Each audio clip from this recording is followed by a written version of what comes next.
Salut à tous et bienvenue dans ce nouveau débrief rando pour le deuxième volet de cette série de vidéos consacrée à la découverte du pays de Montbéliard. Alors le premier chapitre c'était déjà il y a quelques semaines puisque je vous avais, rappelez-vous, fait découvrir une petite sélection d'itinéraires courts et faciles afin de faire connaissance avec ce territoire nouvellement entré sur Carnet de Rando et qui étoffe ainsi la collection d'itinéraires dédiés au Doubs sur la chaîne et sur le blog. Alors, le Crêt des Roches, il aurait très bien pu intégrer la précédente sélection, mais j'avais envie de vous en parler un petit peu plus longuement, d'où ce format de présentation un peu stand-alone. Il faut dire que ce site, il a un peu de la gueule, je peux me permettre de le dire, mélangeant habilement l'intérêt naturel, historique et paysager. Mais bon, je ne vous en dis pas plus, on embarque direction le Doubs, Pont-de-Roide et le Crêt des Roches, c'est parti.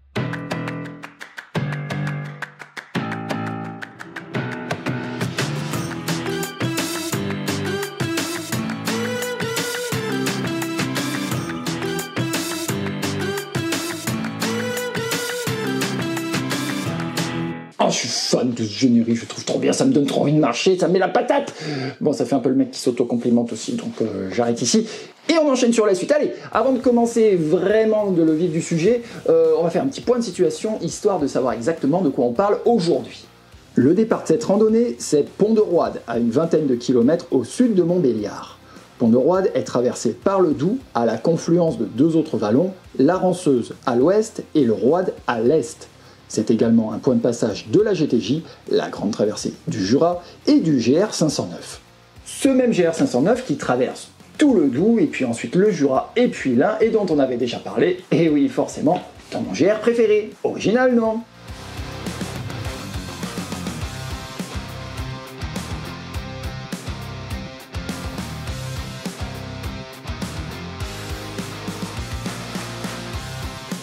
Pont-de-Roide s'est développé autour du Doubs et du pont qui le franchit. C'est une commune qui n'a pas particulièrement fait de vagues dans l'histoire, ce qui ne l'a pas empêché de prospérer tranquillement, en particulier au XIXe siècle, sous l'impulsion de la famille Peugeot, qui y démarre 170 ans d'aventure industrielle qui perdure encore aujourd'hui. Alors un truc que j'avais particulièrement aimé à Pont-de-Roide, c'est la manière dont la ville s'intègre parfaitement à son environnement. C'est pas quelque chose qu'on voit quand on est en bas, donc on en reparlera un peu plus tard. Pour l'instant, je fais les présentations avec l'équipe que vous allez voir à l'écran aujourd'hui. Pour marcher devant la caméra, on retrouve Thierry et Audrey, nos deux randonneurs des Hautes-Pyrénées, followers de Carnet de Rando, et qui m'avaient déjà accompagné dans la vidéo Top 5 autour de Montbéliard. Avec eux, il y a bien évidemment Olivier et son drone, à qui j'ai confié la mission de réaliser les images aériennes. Bah un peu comme d'habitude, vous allez me dire, non ? Bon, allez, ceci étant fait, maintenant on cause rando. Après les premiers pas dans les petites rues de la commune, le sentier s'engage assez rapidement dans les bois environnants. Ici, en Franche-Comté, le printemps est déjà bien installé et l'ambiance dans les sous-bois est éclatante.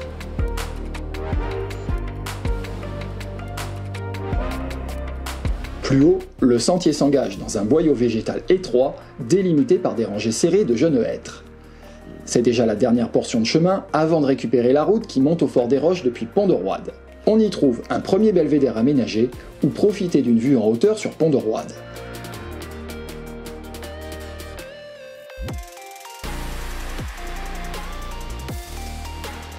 Alors vous allez voir, des belvédères, c'est pas ce qui manque sur cet itinéraire. On en trouve même déjà un peu plus haut, des plus naturels qui ont poussé dans le prolongement de petites corniches rocheuses.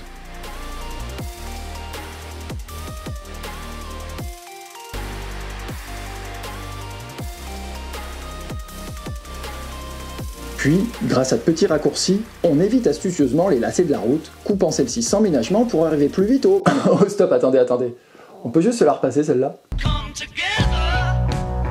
Oh mais non, mais je rêve, vous êtes pris pour les Beatles ou quoi là ? On finit par atteindre l'entrée du Fort des Roches, le premier gros temps fort de cette journée de randonnée autour de Pont-de-Roide. Alors le Fort des Roches n'est pas à proprement parler intégré au circuit de randonnée, mais croyez-moi, ce serait complètement absurde de passer devant sans le visiter, d'autant que l'accès est gratuit. Ouvrage militaire essentiel intégré à un dispositif plus large dédié à la défense du Lomont, la batterie des Roches est perchée sur un escarpement rocheux à 615 mètres d'altitude. À partir de 1878, année de fin de sa construction, 16 pièces d'artillerie y étaient tournées vers la vallée du Doubs. Des canons, des mortiers et jusqu'à 246 hommes assuraient la surveillance de la route allant de Saint-Hippolyte à Vesoul, ainsi que les plateaux d'Écot, d'Écuré et de Blamont. Elle empêchait également le contournement du Mont Bar par le sud. C'est immense.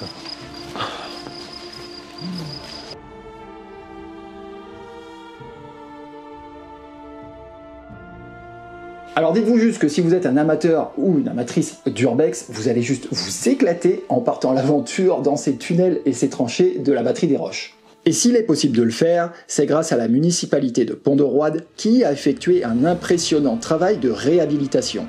Ici, pas d'insalubrité ou de mauvais chemins remplis d'herbes folles et de cailloux. Parfaitement intégré à la nature qui l'environne, l'ensemble militaire et ses toits végétalisés est un beau cadeau fait aux visiteurs et aux randonneurs de passage qui peuvent y profiter de panoramas spectaculaires ouvrant certains jours jusqu'au sommet du Ballon d'Alsace, distant d'environ 50 km.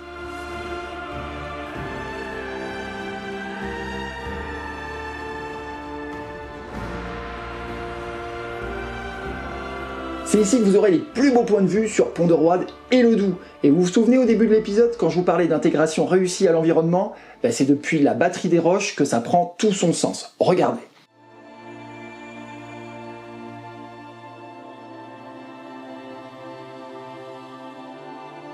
Non, vous trouvez pas ? Mais le Crêt des Roches n'est pas qu'un site militaire, c'est aussi un sanctuaire de nature qui se doit de conjuguer l'attrait d'un site touristique à la protection d'un environnement fragile. C'est le défi relevé par la réserve naturelle régionale du Crêt des Roches à laquelle est intégré le fort. Là, on est dans la réserve naturelle régionale du Crêt des Roches. Donc on est au-dessus de Pont-de-Roide, la ville de Pont-de-Roide, dans le pays de Montbéliard.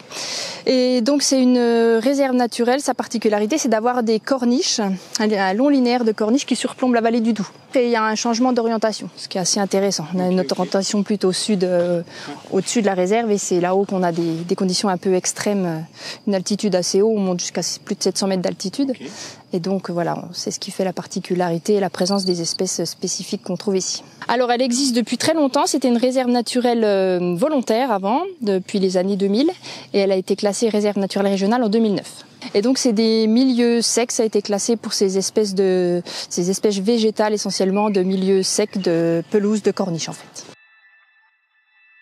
Alors oui, la tentation elle est grande d'aller se percher sur une falaise pour aller faire sa photo pour Insta ou sur Facebook. Mais il va falloir se retenir les amis, parce qu'ici il n'y a qu'un seul mot à garder à l'esprit pour profiter du site, et ce mot, c'est respect. S'engager sur le chemin des falaises, dans la limite autorisée par le sentier existant et la zone dédiée aux activités de pleine nature comme l'escalade, exigera donc une vigilance de chaque instant pour soigneusement éviter les spécimens floraux appartenant aux 330 espèces inventoriées sur l'espace de la réserve. Un lieu à la beauté fragile, dont l'usage réclame une précaution extrême de la part de ses visiteurs. Le comportement sur place du randonneur doit absolument avoir valeur d'exemple.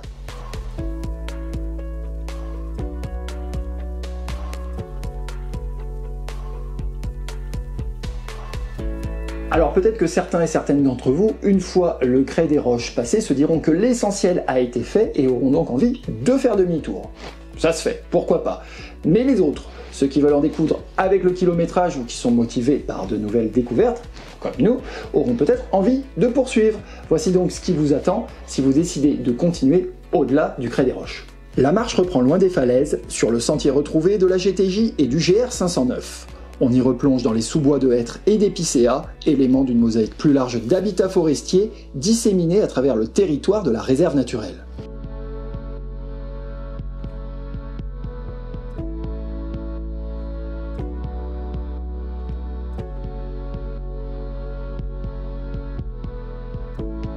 Et c'est là, au milieu des bois, qu'on fait une rencontre complètement improbable, puisqu'on tombe sur Sébastien de la chaîne YouTube Absent du bureau, Messi, qui vient juste de démarrer sa GTJ. C'est pas complètement fou cette histoire.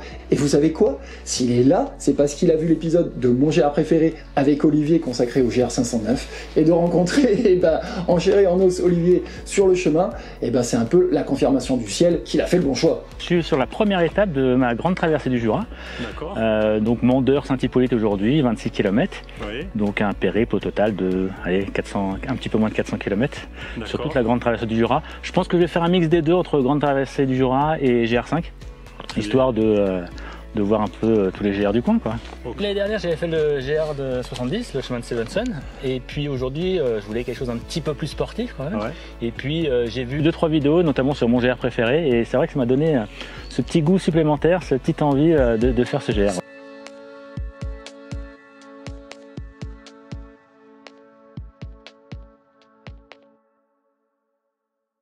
Et puis voilà, après tout le monde reprend sa route avec enthousiasme, Sébastien sur sa GTJ et nous en direction de la Tour Carrée, le symbole fort d'une résistance farouche que les Allemands et les résistants se sont âprement disputés en 1944 lors d'une rude journée de bataille. C'était exactement le 22 août de cette année-là, et les Allemands qui pensaient écraser le maquis du Lomont dans l'œuf ne sont pas parvenus à tenir la position de la Tour Carrée malgré d'impressionnants moyens mis à disposition. Les arbres et le silence ont aujourd'hui repris possession de ces 4 murs de pierre de taille épaisse qu'aucune réhabilitation n'est venue dégager. La Tour Carrée, dans son isolement, semble vouloir oublier la violence des combats qui ont éclaté ce jour-là.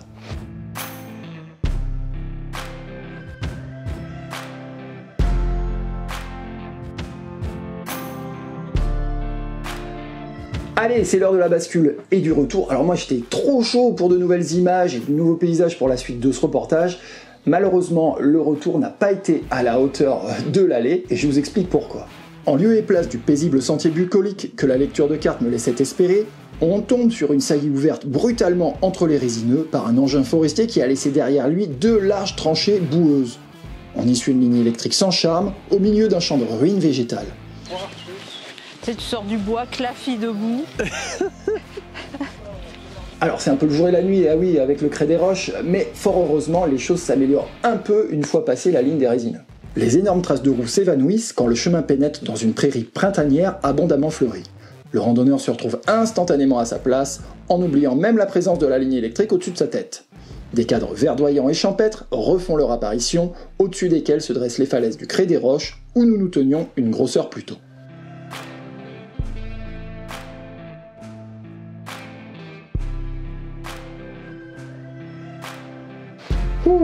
Eh ben, ma tension est déjà revenue à un niveau beaucoup plus acceptable. J'en oublierais presque déjà le choix de ce tracé improbable. Sauf que ça recommence encore plus bas. La trace vient brutalement s'interrompre devant un immense champ de boue, ruiné par le piétinement des vaches. Un obstacle incontournable et pénible à franchir. Plus bas encore, une barrière inamovible nous contraint à une escalade imprévue. Et encore après, c'est un portique encombré de ronces qui semble vouloir interdire tout passage. La mention « passage privé », trouvée juste après, me fait finalement m'interroger sur la nature de la convention de passage qui a été signée avec les propriétaires sur cette section de l'itinéraire. Bon oui, c'était un peu Koh-Lanta, mais voilà, quand on est bon public, ça peut presque prêter à la rigolade. Alors, il fallait quand même que j'en parle parce que je sais que ça va pas faire marrer forcément tout le monde ce genre de passage. Alors ça a été tourné il y a 1 an, peut-être que les choses ont évolué depuis, hein, on peut espérer que ça. En tout état de cause, j'avais fait remonter l'info au territoire et dans tous les cas, pas de panique, j'ai un plan B et je vous en parle sur le blog. On n'est pas fâché de retrouver les Montbéliardes et une petite route bien dessinée en arrivant finalement au Châtet, du nom de l'empereur romain qui vint combattre les barbares de 361 à 363. De là, la jonction avec Pont-de-Roide s'effectue rapidement. Et tant qu'à faire, plutôt que le bord de la route, préférez juste après l'école le petit passage aménagé sur les berges du Doubs, qui est fort sympa et qui mettra les formes au point final de cette randonnée.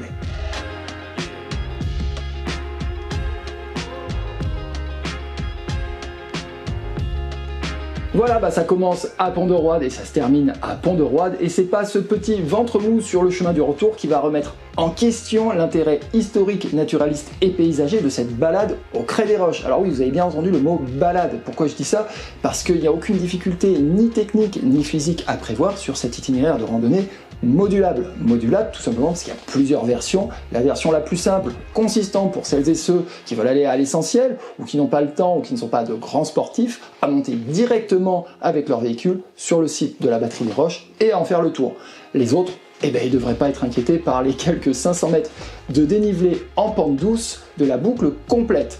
Comme d'habitude, tout ça est très bien expliqué sur le blog de Carnet de Rando, www.carnet2rando.net, rubrique destination puis Bourgogne-Franche-Comté, Puy-Doux. Moi j'attends maintenant avec impatience toutes vos questions et vos commentaires sur cette vidéo. D'ailleurs, en parlant de vidéo, la prochaine aura pour décor de nouveau la Seine-Maritime où on sera de retour pour découvrir le circuit des étangs au niveau de Saint-Aubin-le-Cauf. D'ici là, on se retrouve sur Facebook bien sûr et à bientôt ici sur la chaîne YouTube pour de nouvelles randos en vidéo. Salut à tous!